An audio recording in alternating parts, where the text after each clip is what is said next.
Okay, I have no idea how this is going to go, and I don't really even know how it goes. I think you just jam it in there like that.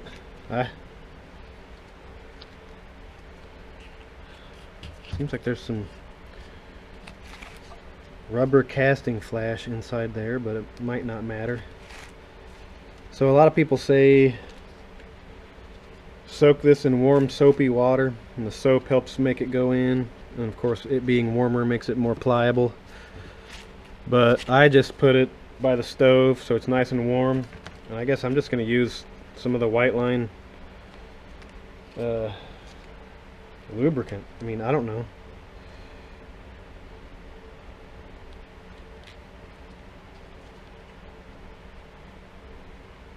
Seems like the upper part is what's really fighting it. It doesn't seem like the bottom is going to be much trouble going in, so I don't know.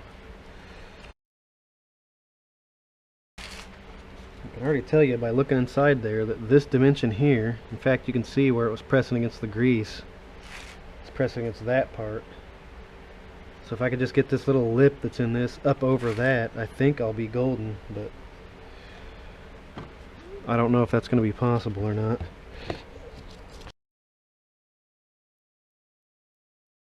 Alright, I'm going to have to go Google this and see if there's anyone on the forum that talks about this thing. It doesn't seem like when I researched it that there were very many good threads about it, but let's just see if I come up with anything this time. Alright, according to my searches, this old guy DMS says to just hammer it in there. And he says he's a block of wood, but I got a mallet that I think will work pretty good.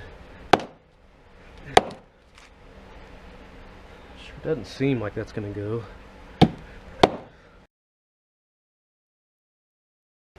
I'm wondering why I shouldn't just put it in a vise and see how that works. I don't know. I don't know if this is going to work.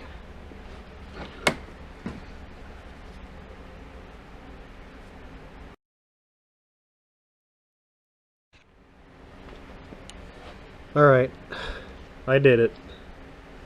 I cut that dumbass lip off. That did not need to be there. When this thing's in place, nothing's going to try to pull it out and necessitate that stupid lip being there, so it's gone.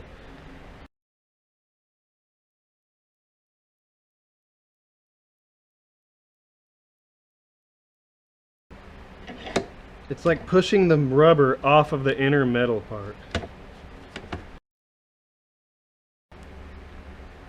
See that? It's literally pushing this rubber part off of there. If I could try the mallet again.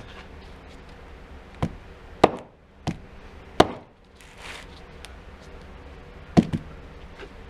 popped out already. They said you have to get pissed to do this. Well, believe me, I've been pissed for a while already.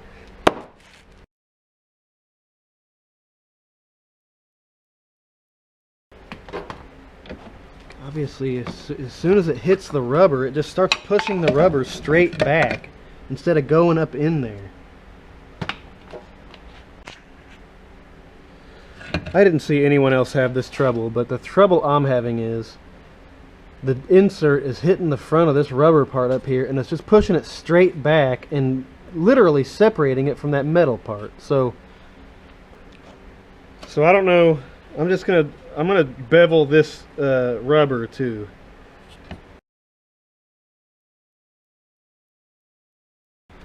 See if that gives it any more chance of working.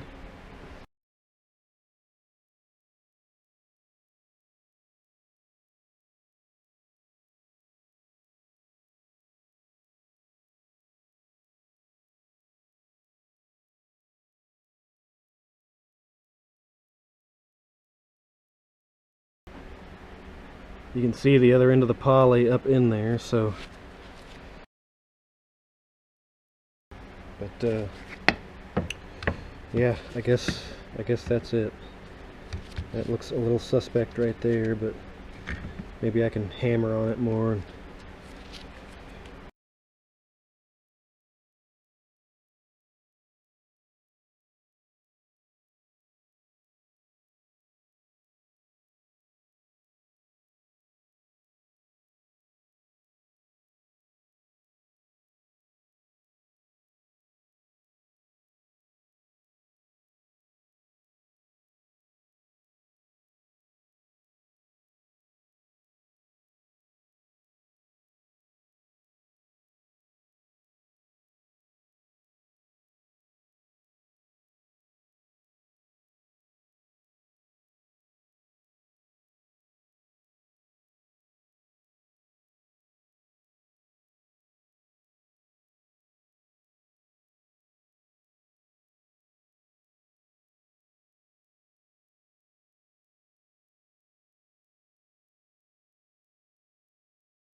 and I don't see any drips, so that should be tight enough.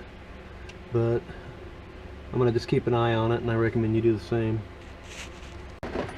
Okay, you can already tell how much stiffer those subframe bushings are because I've got the jack out from under it and it's not way down here. So I guess first things first, we will attempt to get this thing bolted to the cover, which apparently is going to be difficult because this fits a lot tighter onto the cover now. So I'm thinking maybe I should help myself out and maybe put a little bit of Whiteline bushing lube on that too. I don't know. I don't know if you picked up on the theme here, but I don't really know what I'm doing.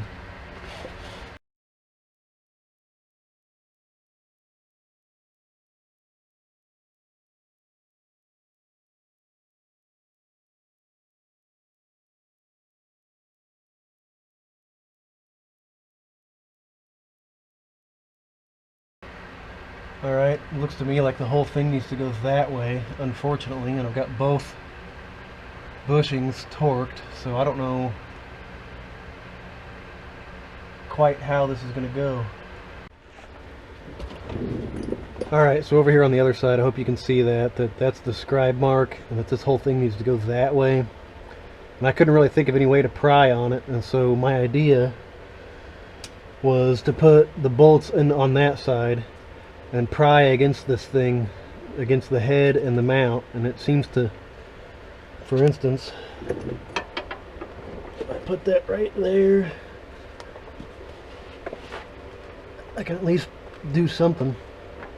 So I think that might work. If it doesn't, what I'll probably just do is loosen the subframe bolts and see if that gives me any more play, because I'm pretty sure the mistake I made here is that, yeah, those bushings, they have way less play and you don't need to use the tool, the alignment tool, if you didn't lower this thing, and that might be my mistake there. So I don't know, we'll just see, but pretty sure that I need to have this thing centered here first. So I'm just going to kind of see how it goes, but if this does in fact work, prying this that way, I want to have these bolts in place so that I can tighten them down as soon as I get it there.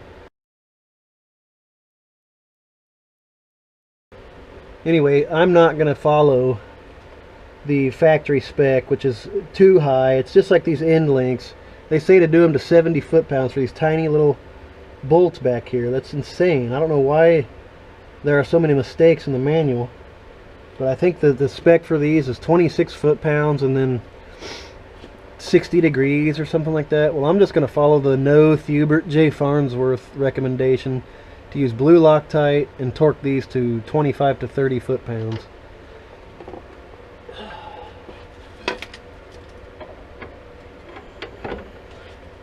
Once again, I can't even get these started until I pry on it.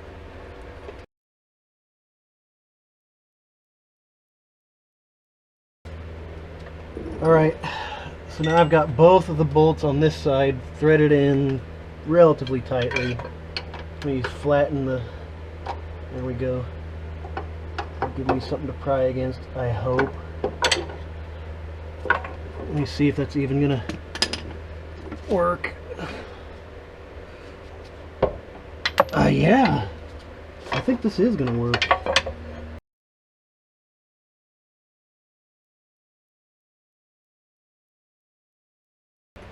Okay, so I just removed the two subframe bushing bolts, the two big ones. I didn't take the little bracket bolts out. Let's see if this thing will shift at all. Doesn't seem like it wants to already.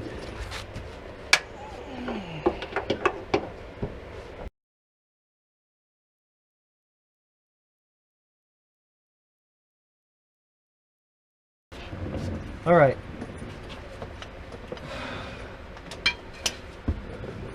Let's see if I can just kind of pry it. I don't know why that won't stop moving. Anyway, let's see if I can just pry it over and get these two tightened.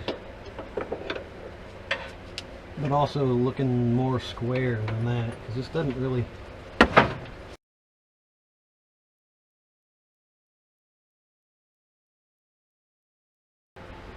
Okay. Now, how easily do these come out? Oh, okay, pretty easily. Quite easily. Alright, it's really hard. You can't, it's ever so slightly not on the scribe marks anymore on this side. And on this side, you can see how there's a little bit more, like it could go a little bit more to the right, but it doesn't seem to want to. Even though I took out the subframe bolts, it just doesn't want to go that way. So I'm wondering if this is just the best it's going to be. At least it's parallel and as centered as it can be. So, and these bolts over here aren't hitting the sides of the slots there, so I guess I'm going to go ahead and bolt this thing down and then re-tighten the subframe bolts and call that good.